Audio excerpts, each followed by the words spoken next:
25 years ago when I was in school, I remember that medals used to be only for sports.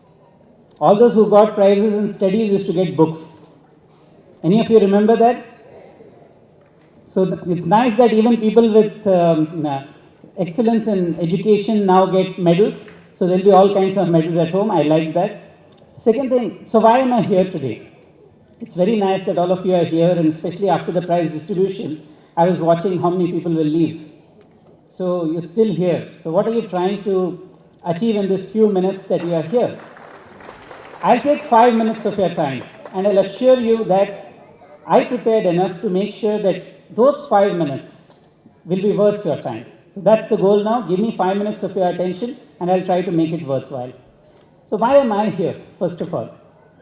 About 6 months ago, there was a gentleman who approached me for a talk, and I said, next 6 months I'm not going to do anything. I have some very important commitments on my business. I'm going to be traveling a lot too. So he calls me on 15th of May and he says, Amit sir, and I said, first don't call me sir. And then he says, yeah, but 6 months are over. You have to come on Sunday 15th.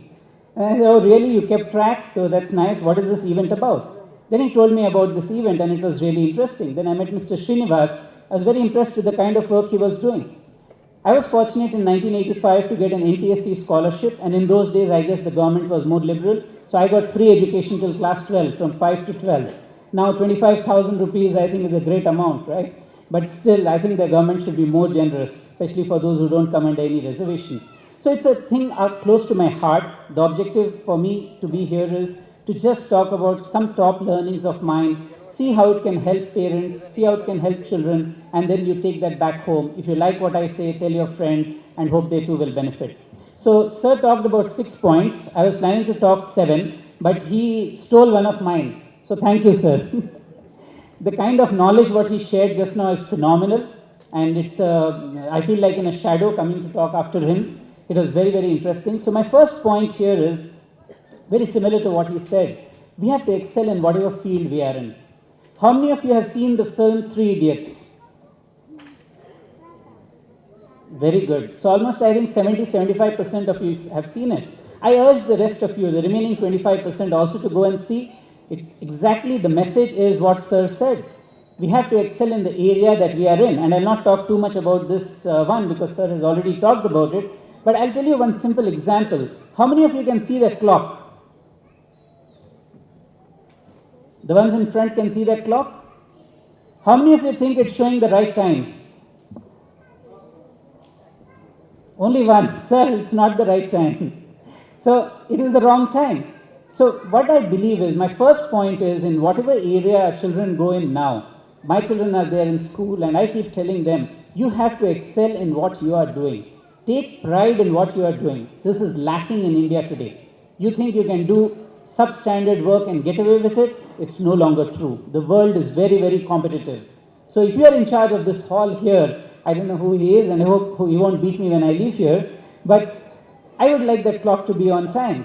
I may not be able to control the air conditioning because government controls it. I may not have control on the lighting or this mic because money is required for it, but I can control that watch being on time. So the first thing, please tell your children they have to excel in what they do. It's not just education, it's not just engineering, it's not just medicine. And I'm talking from experience. I have some gray hair, so you have to give me credit for that. And I did engineering because my dad's colleagues felt that I was a failure if I didn't do engineering. So I didn't want to do engineering. There was no interest that I had. But then people came to him and said, your son was supposed to be intelligent, right? Why is he doing BSc? So I got into engineering. But then I was able to find my course after that. So first point is that. Please keep that in mind. Second thing, I urge all parents. Have you, any of you heard of the book called Rich Dad, Poor Dad? Great, we have one hand there. Anybody else? 2, 3, 4. Oh, wonderful. So there are at least a dozen people here who've heard of the book Rich Dad, Poor Dad. I see about 400 plus people in this auditorium, maybe about 100 dads, 150 dads. I request all of you to go search for that book. It's only 200 rupees and it will teach you some basic concepts. The book is from Robert Kiyosaki. He's basically saying Rich Dad, Poor Dad is about what the rich and the upper middle class tell their children, which the middle class and the poor and the middle class do not. But believe me, in India, it talks about a lot of things that even the upper middle class and the rich do not tell their children. It talks about basics. It talks about facts like when you make money or when you make a business model, it makes a lot of sense. I experiment that with my kid a lot. So when about 3 years ago, my kid said, we run a chain of preschools called Sunshine, and we were driving in the car, and it's doing well. There are 25 centers in Hyderabad, and we're just talking, and I tell my wife, we need to think how we can increase this further. Maybe we should improve this, maybe we should improve that. And you know what I think she was 5 years old, daughter says, you know, your school can do better than others, but there are too many kidsy boards all around and you don't have enough direction boards. A 5-year-old kid telling me that.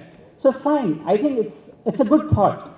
It's a good thought. If you go down deeper, then it's a marketing thing. This book will give you a lot of such facts. This book will teach you one very important thing, because before I move to point number 3, that your car you drive, the jewelry that your wife wears, and the house that you live in, is that an asset? Those are assets you build all your life, right? So please tell me, how many of you think the car you drive, the jewelry that your wife wears, and the house that you live in, which you are paying EMIs or you have paid it off, is it an asset? How many of you think it's an asset? So nobody? Wonderful. You're well aware. An asset is something that you can dispose of and you can take money out so that you can use it for things that you want to do with your life.